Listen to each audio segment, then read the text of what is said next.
पंढरीनाथ भगवान की जय। माऊली ज्ञानेश्वर महाराज की, जगद्गुरु तुकाराम महाराज की, सद्गुरु वामन बाबा महाराज की, सद्गुरु सवळाराम बाबा महाराज की, सद्गुरु अप्पा माऊली महाराज। ठाला विठाला विठाला विठाला विठाल ठाल ठाल ठाल ठाल ठाल ठाल ठाल ठाल ठाल ठाल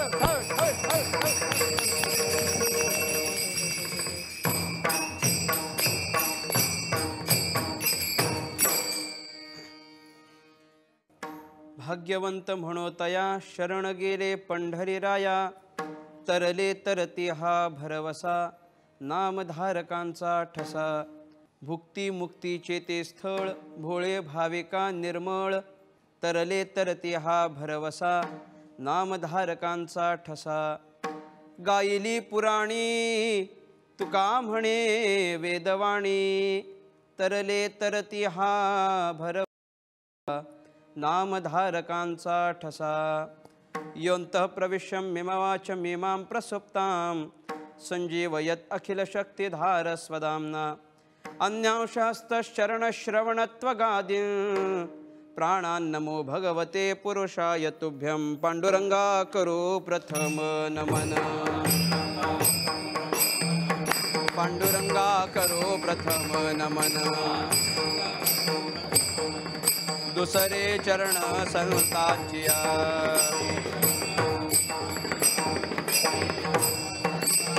त्यांच्या कृपादाने कथेचा विस्तार। त्यांच्या कृपादाने कथेचा विस्तार। बाबाजी सद्गुरुदास तुका,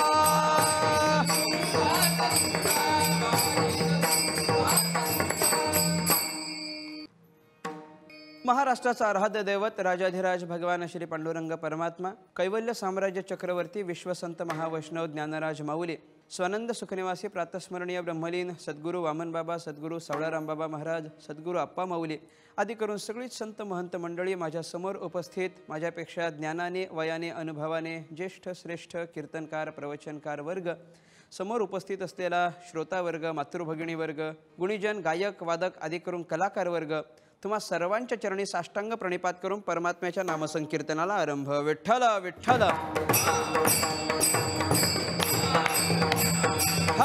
विठ्ठल विठ्ठल विठ्ठल। सेवेकरता निवडलेला अभंग जगद्गुरु संत श्रेष्ठ तुकाराम महाराज यांचा 4 चरणांचा सरळ सोपा अत्यंत प्रसिद्ध महत्त्वाचा बहुतेकांच्या परिचयाचा बहुतेकांच्या पाठांतरातला ओळखीचा असणारा असा अभंग आहे। या अभंगातून जगद्गुरु संत श्रेष्ठ तुकाराम महाराज भाग्यवंताची लक्षणं सांगत असताना नामधारकाची जीवन प्रणाली आपल्या डोळ्यासमोर ठेवतात। विठ्ठल विठ्ठल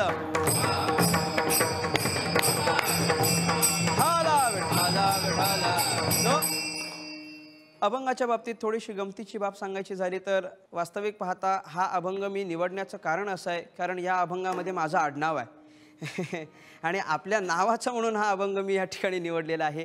साधू संतांचा दृष्टिकोन वेगळा आहे, साधू संतांना सांगण्याची तत्त्व या अभंगातून वेगळी आहेत।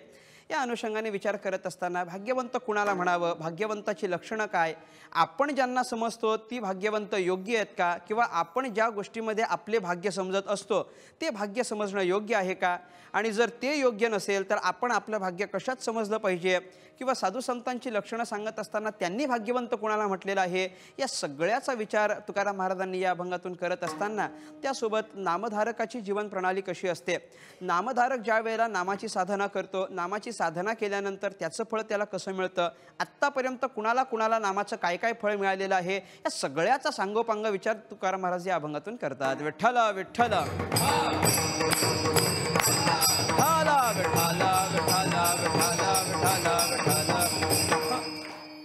अभंगातून तुकाराम महाराज भाग्यवंताची लक्षणं सांगतात.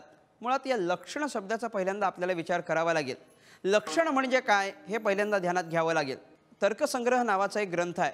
त्या ग्रंथाच्या आरंभी हाच मुळात पहिला प्रश्न विचारलेला आहे, लक्षणस्य किम लक्षणम, म्हणजे मुळात लक्षणाचं लक्षण काय पहिल्यांदा हे ध्यानात घ्यावं लागेल.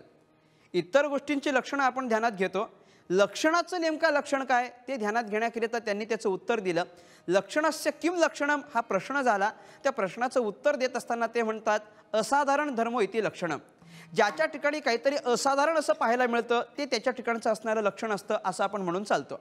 सगळेच दिसणारे सारखे असतात, सगळे मनुष्य दिसायला सारखे असतात, पण या सगळ्या सारख्या दिसणाऱ्या मनुष्यातून कीर्तनकार जर वेगळा निवडायचा असेल तर तुम्ही काय कराल? ज्याने धोतर घातलेला आहे, कमरेला उपरणं बांधलेलं आहे, निरुशर्ट घातलेला आहे, डोक्यावर फेटा बांधलेला आहे, त्याला तुम्ही काय बोलाल? कीर्तनकार म्हणणार. त्याला तुम्ही सगळ्यातून वेगळं का निवडलं? कारण त्याच्या ठिकाणी असणारा फेटा, त्याच्या कमरेला असणारं उपरणं हे त्याच्या ठिकाणचं असणारं इतरांपेक्षा अन्य किंवा असाधारण लक्षण आहे, आणि त्या असाधारण तत्वामुळे तो त्यापेक्षा वेगळा झाला. म्हणून ज्याच्या ठिकाणी जे असाधारण आहे ते त्याचं असणारं लक्षण आहे. विठ्ठल विठ्ठल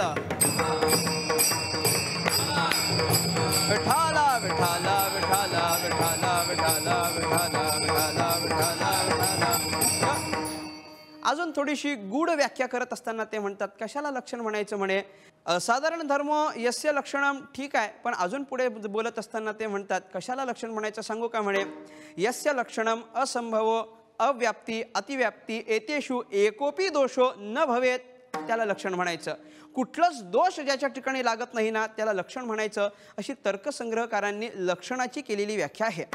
आपल्याला या ठिकाणी जी व्याख्या करायची आहे ती भाग्यवंत कुणाला म्हणतात याची व्याख्या करायची आहे. भाग्यवंत शब्दाचा विचार करण्याच्या अगोदर मुळात भाग्य म्हणजे काय हे आपण पाहूया. काय असतं भाग्य म्हणजे? आपल्या सर्वसामान्य शब्दामध्ये सांगायचं झालं किंवा ढोबळ मनाने विचार करायचं झालं तर भाग्य म्हणजे काय? भाग्याला असणारी समानार्थी शब्द कोणती असतात? भाग्य म्हणजे काय? नशीब. भाग्य म्हणजे दैव. अजून काय बोलता येईल? भाग्य म्हणजे प्रारब्ध. या सगळ्या गोष्टीला आपण भाग्याच्या नावाखाली मांडत असतो. सर्वसामान्य मनुष्य संसार करत असताना आपल्याला जर त्या संसारामध्ये वृद्धी व्हायला लागली, वाढ व्हायला लागली की आपण काय म्हणतो? भाग्यवान झाल्यासारखं वाटतं. कधी भाग्यवान झाल्यासारखं वाटतं? आजपर्यंत आमच्याकरिता 2 वेळेचं खायचं आम्हाला मिळत नव्हतं आणि आज आम्हाला 2 वेळेचं स्वतः तर खातो, दुसऱ्यांना खाऊ घालतो. याला आम्ही काय म्हणतो? आमचं भाग्य समजतो. आम्हाला कालपर्यंत पुत्रप्राप्ती नव्हती, किती म्हणून आम्ही प्रयत्न केले पण संतान प्राप्ती झाली नाही. दैवायोगाने भगवान परमात्म्याची कृपा झाली, आज एवढ्या वर्षानंतर आम्हाला पुत्रप्राप्ती झाली. भाग्य म्हणतो की नाही? आम्ही भाग्य म्हणतो. अजून सोपं बोलायचं झालं तर एखाद्या तरुणाचं लग्नच जमत नाही, बरेच प्रयत्न केले त्याने, त्याचं लग्न जमत नाही. प्रत्येक वेळेला कधी कधी ह्याला मुलगी पसंत होते तर मुलीला हा पसंत होत नाही, कधी कधी मुलीला हा पसंत झालेला असतो तर याला मुलगी आवडत नाही, कधी दोघांचं जुळलेलं असतं तर गावाला जुळू देत नाही. काही ना काहीतरी मध्ये आडवं येत असतं.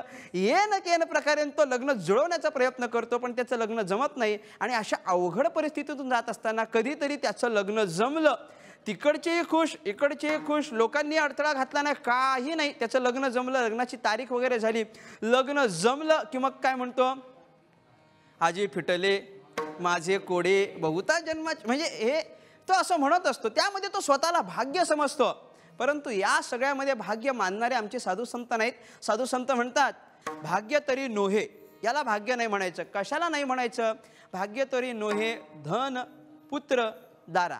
भाग्य तरी नोहे धन, भाग्य तरी नोहे पुत्र, भाग्य तरी नोहे दारा.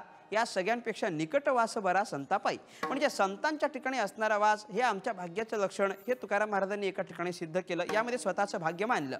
पण या अभंगाचा विचार करत असताना नुसता भाग्य हा शब्द तुकाराम महाराज डोळ्यासमोर घेत नाहीत. तुकाराम महाराज शब्द काय वापरतात? भाग्यवंत हा शब्द वापरलेला आहे.